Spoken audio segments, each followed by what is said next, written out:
बिस्मिल्लाहिर्रहमानिर्रहीम। आज का जो हमारा लेक्चर है वो है एटॉमिक मास।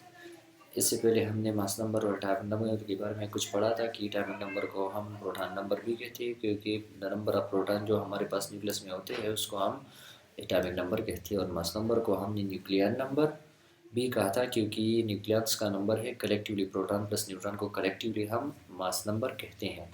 अभी हमारे पास जो नेक्स्ट लेक्चर है वो नेक्स्ट टॉपिक है हमारे पास, वो है एटॉमिक मास। वो है हमारे पास एटॉमिक मास। एटॉमिक मास का मतलब ये है कि मास ऑफ एन एटम, एक एटम का जो हमारे पास मास है, इस मास को हम एटॉमिक मास कहते हैं।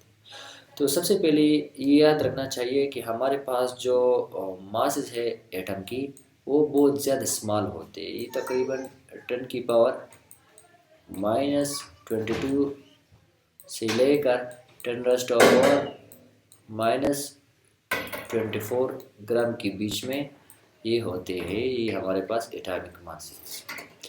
अब मिसाल के तौर पर अगर हम ये कहें तो हमारे पास जो एटॉमिक मास ऑफ हाइड्रोजन जो हमारे पास है, वो हाइड्रोजन वो है 1.67 मल्टीप्लाई 10⁻⁻24 ग्राम।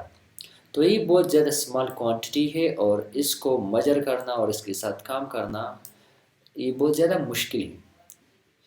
तो इस वजह से हमने एक एटम लिया और इस एटम को स्टैंडर्ड मान के, और जो हमारे पास एटम्स है और एलिमेंट्स है इसका वेट हमने निकाल लिया। अब ये जो एटम है वो हमारे पास जो स्टैंडर्ड हमने लिया है वो है हमारे पास कार्बन 12। ये कार्बन 12 का मतलब ये है कि कार्बन जो हमारे पास कार्बन है वो हमारे पास नेचर में तीन तरह के होते हैं। एक है कार्बन 12, दूसरा जो हमारे पास है वो है कार्बन 13, और जो थर्ड वन है वो कार्बन 14। तो हमने जो स्टैंडर्ड लिया है वो हमारे पास सी वाला है। और ये वाला क्यों हमने लिया है और एटम क्यों नहीं लिया, या ये और आइसोटोप हमने क्यों नहीं ली, तो इसका जो हमारे पास मेन रीज़न है, एक तो ये है कि इस कार्बन 12 का जो हमारे पास वेट है, ये तो एक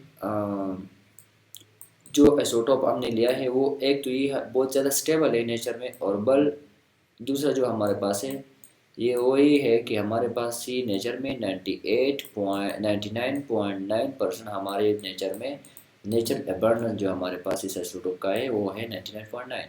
ये बहुत स्टेबल है, बहुत ज़्यादा नेचर में पाए जाती है ये आइसोटोप जो हमारे पास है। तो इस वजह से कुछ प्रॉपर्टीज़ है, इस वजह से हमने इनको सेलेक्ट किया है। इससे पहले हाइड्रोजन और ऑक्सीजन को भी हमने लिए थे, लेकिन नाउ अडेज कार्बन 12 जो हमारे पास है 1916 में जो कॉन्फ्रेंस था उसमें ये कार्बन 12 को स्टैंडर्ड मान के और एलिमेंट का जो हमारे पास एटॉमिक मासेस है, रिलेटिव मास हमने निकाले। तो इस कार्बन 12 जो हमारे पास है इसका जो वेट है हमारे पास, ये हमने 12 इक्वल पार्ट्स में हमने डिवाइड किया है, और एक पार्ट को हम AMU कहते हैं। और ये 12 पार्ट्स में हमने इस वजह से डिवाइड किया है क्योंकि हमारे पास एलिमेंट्स हैं, दैट इज़ कार्बन 12। जो हमारे पास ये कार्बन 12 है, तो इस कार्बन 12 में हमारे पास जो टोटल न्यूक्लियंस है, इसमें टोटल न्यूक्लियन जो हमारे पास है वो है 12।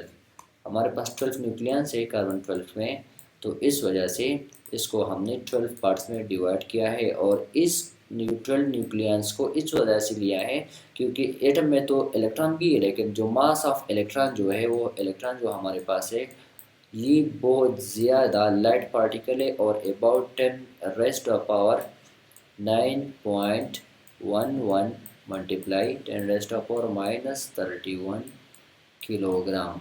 तो ये हमारे पास एक इलेक्ट्रॉन का वेट है जो एक्सट्रीमली स्मॉल है।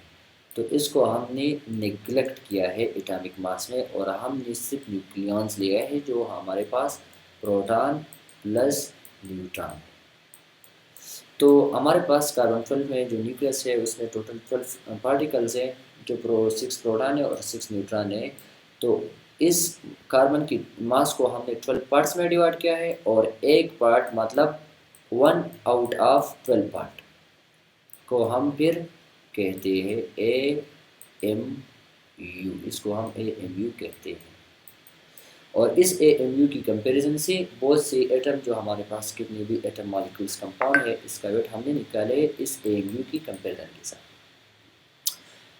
तो अभी हमने पढ़ा कि 1 mu जो हमारे पास है वो हम ऐसा भी डिफाइन कर सकते हैं कि the mass exactly equal to 1/12 of mass of 1 carbon 12। जब एक एटम का कार्बन 12 हमारे पास जो मौजूद है, इसके मास को जब हम 12 इक्वल पार्ट्स में हम डिवाइड करते थे, एक पार्ट को हम AMU कहते हैं।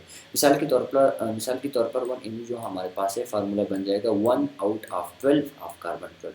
इस कार्बन 12 को आप 12 पार्ट्स में डिवाइड करें तो हमारे पास बन जाएगा 1 AMU। मिसाल के तौर पर 1/12 मल्टीप्लाई 1 जो हमारे पास सी वाले वेट हमने लिखा है, ये एग्जैक्ट या एक्चुअल मास है कार्बन 12 के। तो इस वेट को हम 12 से जब डिवाइड करते हैं तो हमारे पास बन जाएगा 1.66056 ×10⁻⁻24 ग्राम। मतलब ये जो हमारे पास है, आप ये खुद कैलकुलेटर पे कर ले तो हमारे पास जब इस वेट को जब हम 12 पार्ट्स पे डिवाइड करते हैं, मतलब ये नंबर इस 12 पे डिवाइड करें तो हमारे पास ये बन जाएगा। तो ये जो हमारे पास वेट आ गया ये वाला, ये हमारे पास 1 AMU का वेट आ गया इन ग्राम से। तो ये 1 AMU की इक्वल है। और ये 1 AMU जो है, ये हमारे पास 1/12 पार्ट है एक कार्बन 12 की। और इस AMU को हम अब यूनिफाइड मास यूनिट या डाल्टन भी कहते हैं। यूनिफाइड मास यूनिट को हम U से रिप्रेजेंट करते हैं और डाल्टन को DA से। अभी जो फॉर एग्जांपल, अब अगर हम ये वाला मिसाल के तौर पर हमारे पास mass of an atom of oxygen जो एक्चुअल मास है इन ग्राम्स में, वो हमारे पास है 26.56896 × 10⁻⁻24। ये हमारे पास ऑक्सीजन का एक्चुअल मास है। अभी क्वेश्चन ये है कि what is the atomic mass of oxygen in you. You मतलब यूनिफाइड मास, या इसकी जगह AMU भी आ सकता है हमारा, और MU के अलावा हमें डाल्टन भी आ सकता है। तो तीनों का मतलब एक ही होगा। तो सोल्यूशन ये है कि हमारे पास जो एक्चुअल मास ऑफ ऑक्सीजन है वो ये वाला है, और हमारे पास जो 1 MU का वेट है वो है ये वाला। अब रिलेटिव मास हम निकालें तो हमने पहले भी पढ़ा था कि एटॉमिक मास ऑफ इन जो एक्चुअल मास है वो हम जब हम डिवाइड करें 1 MU पे तो हमारे पास बन जाएगा रिलेटिव मास। तो ये जो हमारे पास ये मास आ गया ये 16.0 U। तो इसको हम कहते हैं रिलेटिव एटॉमिक मास। तो हमारे पास रिलेटिव एटॉमिक मास आ गया। सिमिलरली अगर हम हाइड्रोजन का निकाल लें तो जब हाइड्रोजन की जो हमारे पास मास है दैट इज 1.6736 मल्टीप्लाई 10⁻10⁻⁻24 ग्राम।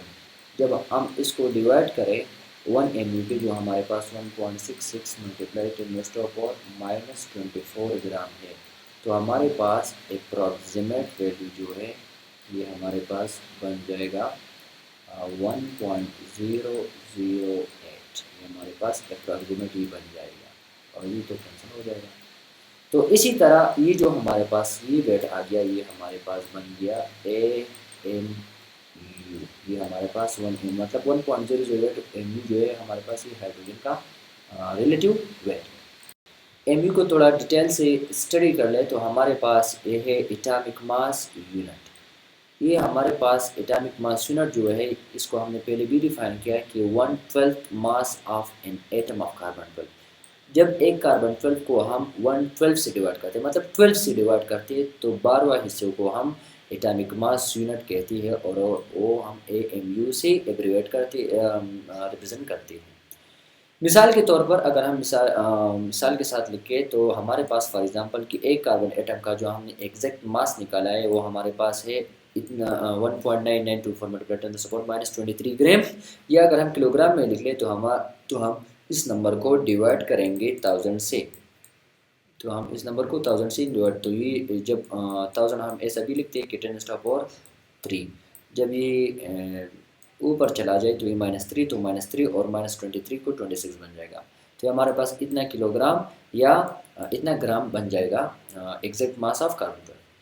अब अगर हम 1 MU देख ले तो जैसा कि हमने पहले भी कहा है कि 1 MU का मतलब ये है कि एक कार्बन 12 का जो मास है ये 12 इक्वल पार्ट्स में डिवाइड करें, तो ये हमारे पास बन जाएगा इतना ग्राम, या 1 किलोग्राम में अगर हम लिखें तो ये 27 बन जाएगा। अब इस 26 जो हमारे पास है ये 1 mu जो है।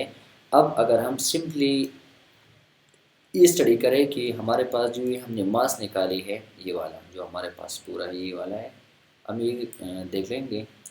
तो लेट्स सपोज, तो सिंपली अब अगर हम स्लाइड में देख ले तो ये 16 mu 1 oxygen, 23 mu sodium, 14 mu nitrogen, इसी तरह 1.008 mu हाइड्रोजन और तमाम जो पीरियोडिक टेबल में एलिमेंट्स है, इस तरह हमने इन सबको निकाला है।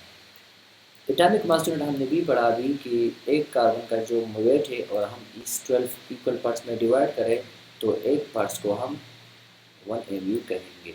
और ये 1 mu हमारे पास स्टैंडर्ड यूनिट है जिससे हम एलिमेंट्स को कंपेयर करके इसकी जो रिलेटिव मास है वो निकालते हैं। जैसा कि हमने यहाँ पे भी पढ़ा था कि 1 किलोग्राम हमारा जो नॉर्मल लाइफ में हम यूज़ करते हैं वो हमारा स्टैंडर्ड होता है और इस स्टैंडर्ड से हम 2, 3, 4, 5, 6 किलो निकालते हैं। मिसाल के तौर पर नॉर्मली अगर हम कहें एक हमारे पास फ्लोर जो है, हमारे पास आटा, तो हमारे पास जो आटा है ये नॉर्मली फॉर एग्जांपल 20 किलोग्राम होते हैं। तो मतलब ये है कि अब अगर हम ये जो स्टैंडर्ड यूनिट हमने लिया है 1 किलोग्राम, ये 20 बन जाए, तो ये 20 जब बन जाए तो हमारे पास 1 जो बैग है फ्लोर की, आटे की जो एक मतलब बैग है, वो इसकी आटे की वेट हो जाती है 20 किलोग्राम। इसी तरह mu हम एटॉमिक लेवल पे एटम्स के लिए हम mu इस्तेमाल करते हैं। अगर ये mu16 आ जाए तो हमारे पास ऑक्सीजन का वेट बनता है, जिस तरह 20 आ जाए तो आटे का वेट, इसी तरह 23 mu आ जाए सोडियम का और 14 mu आ जाए नाइट्रोजन का, इसी तरह 27 आ जाए एल्यूमिनियम का, 1.008 आ जाए हाइड्रोजन का और इसी तरह तमाम एलिमेंट्स के हम वेट निकालते हैं। तो उम्मीद है आपको ये जो कॉन्सेप्ट है वो समझ में आ गए होंगे और जो भी क्वेश्चन है आप कमेंट्स में आप पूछ सकते हैं। Thank you.